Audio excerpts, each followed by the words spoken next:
Hello అండి. Welcome back to my channel Krishnaveni masala tales. నేను మీ కృష్ణవేణి. ఈరోజు ఇంకొక కొత్త రెసిపీ తోటి మీ ముందుకొచ్చినాను. అదే వచ్చేసి డ్రై చింత చిగురు చికెన్ కర్రీ. ఇది షనా అంటే షనా సింపుల్‌గా చేసుకునే అంటే కర్రీ. ఇంకోటేంటంటే మనం పచ్చి చింత చిగురుతోటి షనా రకాలు చేసుకున్నాము. కానీ ఒక్కొక్క టైంలో మనకి చింత చిగురు దొరకదు. అలాంటిది ఇంకోటేంటంటే డ్రై చింత చిగురు ఉంది అనంటే ఇంట్లో ఎన్నో రకాల డిష్‌లు చేసుకోవచ్చు. మనము ఎట్లాగో గోంగూరతోని ఎన్నో రకాలు జేసుకోవచ్చు. అట్లాగే చింత చిగురుతోటి గూడా షనా వెరైటీస్ జేసుకోవచ్చు. అందులో మటన్‌లనే గాదు చికెన్‌లో గూడా మనం ట్రై జేయొచ్చు. ఇప్పుడొచ్చేసి నేను చూపిచ్చే రెసిపీ గూడా సింపుల్‌గా అయిపోతది. 10 నిమిషాలలో అయిపోయే రెసిపీ. ఇప్పుడు మనం రెసిపీలకెళ్ళిపోదాము. డ్రై చింత చిగురు మనం ఆల్రెడీ అంటే మనం డ్రై జేసి పెట్టుకుంటాం గదా! అది యూజ్ జేసుకొని జేసే రెసిపీ ఇది. ముందు కడాయి పెట్టుకొని ఒక 2 ఉల్లిపాయలు ఉంటాయి గదా! పెద్ద ఉల్లిపాయలు అవి చిన్న చిన్న ముక్కలుగా కట్ చేసుకొని, ఒక 4-5 టేబుల్ స్పూన్‌ల ఆయిలేసుకొని, అది వేడైన తర్వాత ఉల్లిపాయలు బ్రౌన్ కలర్ వచ్చే వరకు వేయించుకుందాము. ఇప్పుడు బ్రౌన్ కలర్‌లో అయిన ఉల్లిపాయలకి పసుపు అంటే కొంచెం ఒక టేబుల్ స్పూన్ పసుపు తీసుకున్నాను నేను. ఒక అంటే నేను తీసుకున్నది హాఫ్ కేజీ చికెను. అది అంటే నార్మల్‌గా మనం చికెన్ ఎట్లుంటదో అట్లనే తీసుకోవాలి. దీనికోసము బోన్స్ తోటున్నది అని అన్నది ఏమీ లేదు. కాకపోతే ఏందంటే మనం కొంచెం ఆయిల్ ఎక్కువ పడతది. నేను 3-4 టేబుల్ స్పూన్‌ల ఆయిల్ తీసుకున్నాను. ఒకవేళ మీరు ఆయిల్ క్వాంటిటీ తక్కువ చేసుకోవాలనుకున్నా పర్వాలేదు. ఇది మొత్తం ఇగ అంటే కొంచెంసేపు అందులో చికెన్‌లో వాటర్ ఉంటది గదా! అదంతా బయటికొచ్చే వరకు ఒక 2 నిమిషాలు వేయించుకున్న తర్వాత, అల్లం వెల్లుల్లి పేస్టు అంటే ఫస్ట్ మనం అల్లం వెల్లుల్లి పేస్ట్ వేయించుకుంటాం గదా! దీనికి అట్లా గాదు. ఎందుకంటే చింత చిగురు కొంచెం పులుపుంటది. ఇంకోటి చికెన్ కొంచెం అంటే కౌసు ఎక్కువుంటది గనుక అది పోవాలి అనంటే మాత్రం అంటే పులుపు పడతది గనుక చికెన్‌కి దాన్నింకా మనం అల్లం వెల్లుల్లి పేస్ట్ మాత్రం కొంచెం చికెన్ వేగినంక యేసుకుంటే మనకి అంటే ఆ స్మెల్ అన్నది ఉండదు.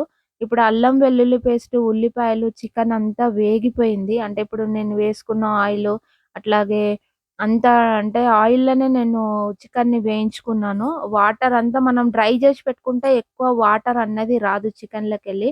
ఇప్పుడు ఇందులోకి మనము రుచికి సరిపడంత కారము నేను కొంచెం కారం ఎక్కువ తీసుకున్నాను.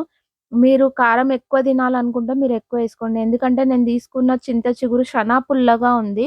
మనము ఎండబెడేటప్పుడే మనకు తెలుస్తుంది. మనం నోట్లో ఏసుకొని చూస్తే కొన్ని చింత చిగురు అంటే పులుపు ఎక్కువ ఉండదు. ఇది వచ్చేసి నేను తీసుకున్నది మాత్రం షనా పుల్లగా ఉంది. అందుకే నేను కారం కొంచెం ఎక్కువ తీసుకున్నాను. దానికి సరిపడంత ఉప్పు. ఇప్పుడు ఇదేసుకొని నీట్‌గా ఒక్క నిమిషం పాటు అట్లనే అంటే నూనెల్నే వేయించుకోవాలి. ఇంకోటేంటంటే ఇది లో ఫ్లేమ్‌లో వేయించుకుందాము. ఎందుకంటే చికెను ముక్క తొందరగా ఉడికిపోతది. దాన్నింకా అంటే గట్టిగా గాకుండా మరీ లూజ్‌గా గాకుండా మాత్రం ఉండాలి ఈ చికెన్ కర్రీ. అంటే చింత చిగురు చికెన్ ఉంది గదా! దానికి నేను ఒక్క కప్పు నీళ్లు మాత్రం తీసుకున్నాను.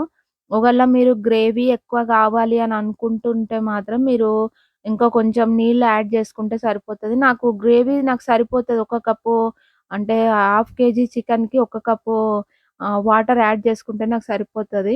ఇప్పుడు గ్రేవీ క్వాంటిటీ సరిపోయింది. నాకు ఇంకొకటి చికెన్ గూడా ఉడికిపోయింది.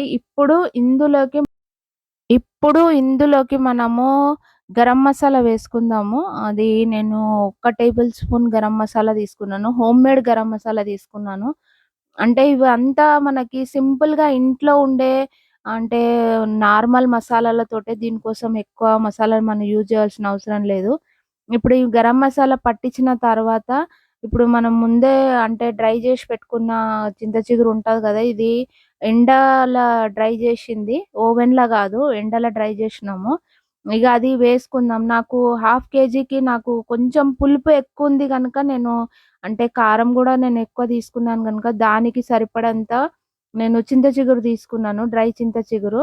ఒకవేళ మీరు అంటే మీది చింత చిగురు కొంచెం క్వాంటిటీ అంటే తక్కువ చేసుకున్నా పర్వాలేదు. అంటే నాకు కొంచెం పులుపుగా గూడా కావాలని జెప్పేసి నేనెక్కువ తీసుకున్నాను. ఇప్పుడు ఇది యేసుకొని నీట్‌గా కలిపేసుకొని ఒక 2 నిమిషాలు అసలు కదపకుండా, ఏమి కలపకుండా సిమ్‌లో పెట్టి మగ్గించుకుందాము. మగ్గించుకుంటే మనకి నేను వీడియోలో చూపించినట్టు మనకి ఆయిలొస్తుంది గదా! ఆయిలొచ్చే వరకు మనం వేసుకున్న ఆయిల్ మనకి పైకొస్తుంది.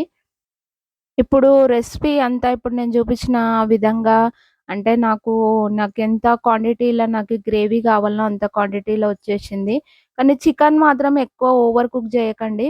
ఎందుకంటే ఓవర్ కుక్ చేస్తే మాత్రం అంత పీసులు పీసులు అయిపోతుంది. అది 2, 3 నిమిషాలలోనే ఉడికిపోతది చికెన్ మాత్రం. ఇప్పుడు మనం చేసుకున్న చింత చిగురు, డ్రై చింత చిగురు అట్లాగే చికెన్ కర్రీ రెడీ అయిపోయింది. ఎంత టేస్టీగా ఉంటదంటే పుల్ల పుల్లగా, కారం కారంగా చానా బావుంటది. ఇది వైట్ రైస్‌లకైతే ఇంకా బావుంటది. మీరు అంటే బగారాతోని వేరేది డిష్‌లతోని మాత్రం అస్సలు ట్రై చేయకండి. ఇది మాత్రం అంటే చపాతీలకు గూడా అంత బావుండదు. ఎందుకంటే పులుపు ఉంటది గనుక మనం చపాతీలలో తినలేము. కానీ అన్నములో మాత్రం వేసుకొని తిన్నామంటే వైట్ రైస్‌లో షనా అంటే షనా బావుంటది. ఒకసారి మీరు ట్రై చేయండి. ఇప్పుడు అంటే చింత చిగురు దొరకని టైంలో గూడా మనం డ్రై జేసి పెట్టుకున్న చింత చిగురుతోటి మనం ఎప్పుడంటే అప్పుడు చేసుకోవచ్చు. ఓకే ఫ్రెండ్స్, ఈ రోజుకి ఇంతే నా రెసిపీ. ఇంకొక రెసిపీ తోటి మీ ముందుకొస్తాను. ఐ హోప్ మీకు ఈ రెసిపీ నచ్చితే నాకు కామెంట్ సెక్షన్‌లో కామెంట్ జేయండి. చింత చిగురు చికెన్ కాంబినేషన్ అంటే డిఫరెంట్ టేస్ట్‌గుంటది.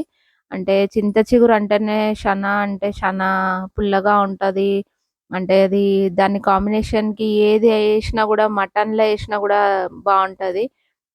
ఇది మాత్రం చికెన్‌తోని ట్రై జేసినాను. ఓకే ఫ్రెండ్స్, మీకు గనుక ఈ రెసిపీ నచ్చితే మాత్రం నాకు అంటే కామెంట్ జేసి చెప్పండి.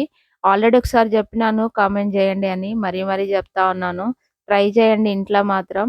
ఇది మాత్రం సూపర్‌గా అంటే సూపర్‌గా ఉంటది. ఒకసారి ట్రై చేయండి.